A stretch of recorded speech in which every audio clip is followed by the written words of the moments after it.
What is going on, everyone? Welcome back to another SGN video where it's all sim all the time. Today's video, we are talking to you about how to get the best rotation setup for NBA 2K26. There are a lot of different ways you can set up your rotation in NBA 2K, but a lot of them don't work very well. You're going to get mass subs. They're going to ignore fouls. They just don't give you the best experience. And if you're one of the many people who are having these issues, I'm going to take the time in this video to teach you how to avoid the mistakes that you're currently making and what you can do to give yourself the best rotation setup possible. I'm going to break it all down for you next. And Bonds hits right high. It's a deep. It is out. This is caught. Diggs. Sideline. Touchdown. Unbelievable. Bryant for the win. Bang. Watch out. He's got getting away from the top speed. By Michael Short. Alright guys, so before we dive into the video, I just want to say thank you for checking out this video. I really appreciate it. If you happen to be new to the channel, if you could do me a favor, subscribe. It'll really help me out. I have a goal. I'm trying to hit 25,000 subs by the end of the year and got a little over 2 months left to do that. So if you could subscribe, that'll really help me out. Also, if you liked anything I had to say in this video, liking this video tells YouTube to push it to people who aren't subscribed to me, which can help me grow as well. Appreciate you helping me out. It means a lot to me. Let's go and dive into the settings right now. So the first thing I want to talk about is if you go into your coaching settings, okay, there's a couple options we have here for substitution and substitution method. Number one, I'm going to tell you go auto. Why? Because at any point in time, you can do a manual sub as well. So it makes sense to just go auto and leave it. And if you find yourself in a situation where you need to override that, you can call a timeout. You can do something on the fly. You have that ability still. The second one is going to be substitution method, okay? You have fatigue, rotation, and ace. Fatigue, definitely no. Ace is kind of cool because it focuses on keeping a score on the court. However, the downside of that is you do end up having some weird rotations with one guy coming in. You'll get a lot of mass subs, and the minutes don't actually work out the way you'd want them to. So I'm going to tell you right now that your rotation method needs to be rotation.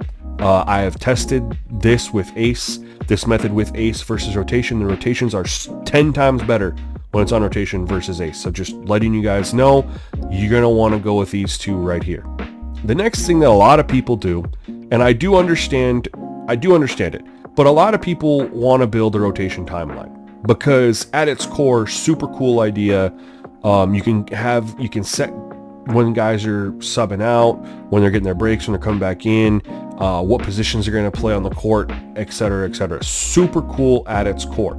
There's a couple problems though. Number one, rotation timeline does not adjust for foul trouble. Okay, the 2K hasn't adjusted this in years, by the way. This rotation timeline's been in the game for a long time. They have just left it as is. So if player gets in foul trouble, the rotation timeline doesn't know how to adapt and offset for that player needing to come out of the game. It doesn't know who to put in that spot. That's number one. Number two, anytime a player gets hurt, injured, load management, whatever, you have to rebuild the entire timeline. You don't have the ability to just say, hey, that player's out, I'm going to put this player in at the exact same minutes, position, everything. You don't have that ability. You have to rebuild the whole damn thing. That's number two.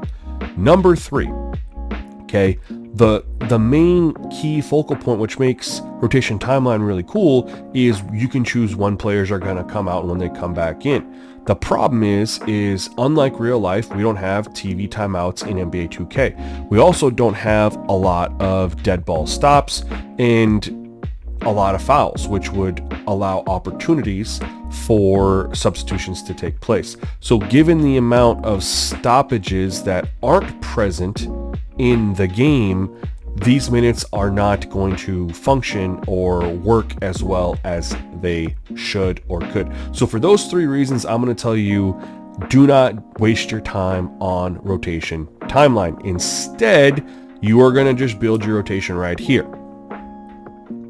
Now, this formula that I've used has been tried and true for several years. It works fantastic.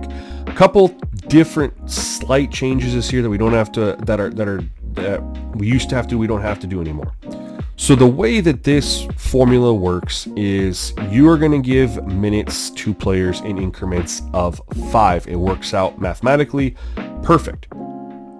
The way this, you have an option for a 9-man and a 10-man rotation.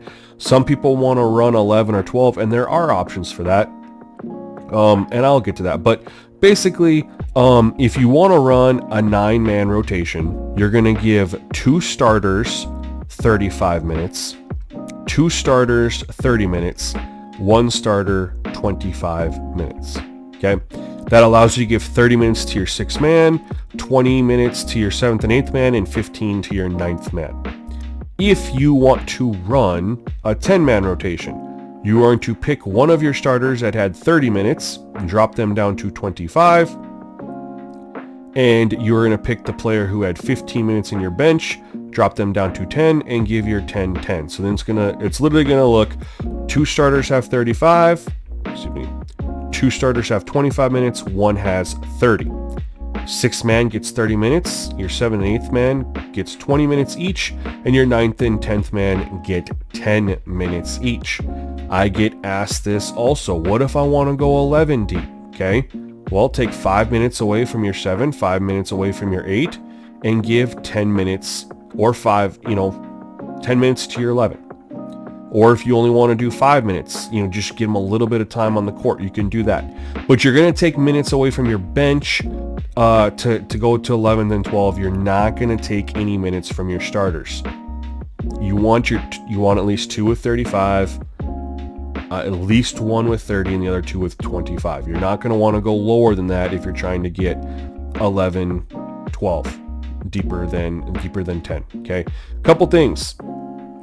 Previously, you needed to adjust your bench depth, which you're still going to want to do. If you have a 9-man rotation, set it to 9. If you have a 10-man rotation, set it to 10. That we're still going to do. Bench utilization. And previously, we've messed with all this with bench utilization. This one, you don't really need to mess with anymore. I feel like even with it on 60, I was testing with the Suns. The rotations were really freaking good. I will tell you that. Lineup performance factor. This is going to be your personal preference, and your team's makeup is going to help dictate this. If you have a superstar or a star player, you're probably going to want to have lineup performance factor lower to make sure that they stay in the game if a person who plays their same position is going off.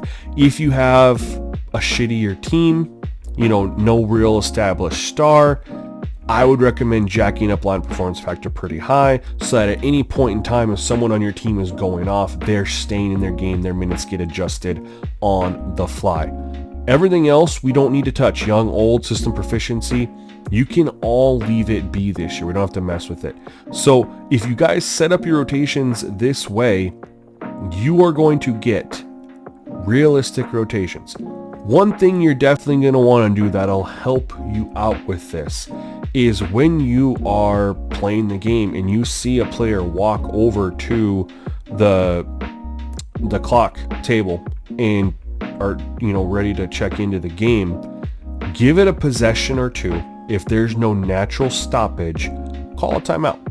We have timeouts on auto, but the CPU doesn't call enough timeouts anyway unless there's some random event in the game like a team's going on a run or something like that. So help out. We have a lot of timeouts. We normally don't use them anyway.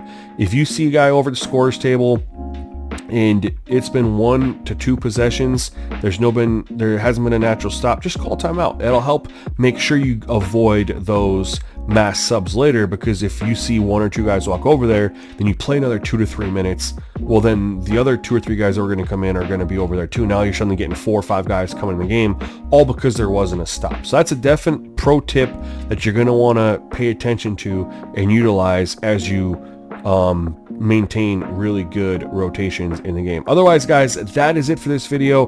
Let me know what you think in the comment section below. Otherwise, stay tuned to the next one, y'all. Peace.